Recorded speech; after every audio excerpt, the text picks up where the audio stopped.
wasiir ku-xigeenka wasaaradda qorsheynta Soomaaliland mudane Xasan Daahir Dhimbiil ayaa degmada Qulujeed ee gobolka Nowdal waxa uu kala qayb galay beesha degmadaasi ka soo jeeda shirweyne beeshaasi ay ku lahayd degmadaasi kaasi oo loogu tashanayay ayaha beeshaasi shirkaasi oo muddo beesha degta degmada Qulujeed ugu socday degmadaasi ayaa waxa gabagabadii lagu doortay guddi ka kooban 7 xubnood waxaana ugu horeyn kulankan ka hadlay afayeenka guddigan cusub oo beeshan degta degmada Qulujeed dooratay mudane Usmaan Cali Alaale wuxuuna ka waramay shirkii muddada ugu socday degmadaasi Qulujeed anigoo ku hadlaya afka guddida beesha Dudub Cismaan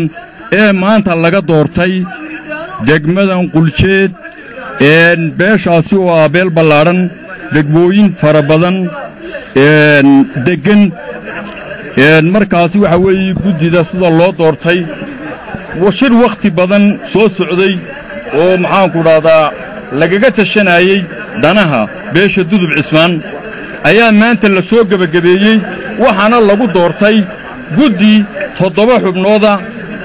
taasi oo ay tahay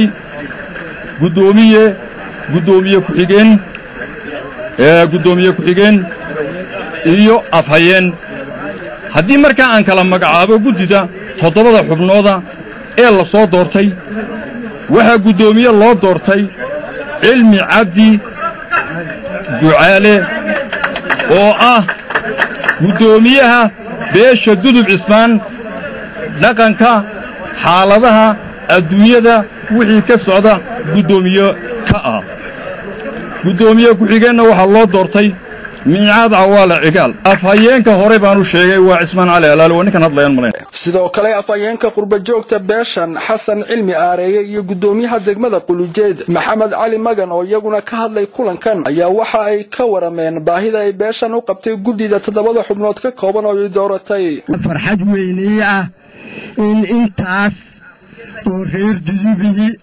ay iskugu timaado magaalada aan ka gudoomiyaha ahay taas oo ka tashanayaan danahooga ay ka tashanayaan kuwa maartay jooga adduunka kale dhammaantood inaan markhaati ka nahay guddiga dhaqanka ee la doortay ayaan taageeraynaa waana si buuxaan u taageeraynaa waxaan u rajaynaynaa inay noqdaan kuwii isku keena tolkood ka shaqeeya danaha tolkood ilaahayna la qabto annaguna waan ku support garanaynaa waan ku garab joognaa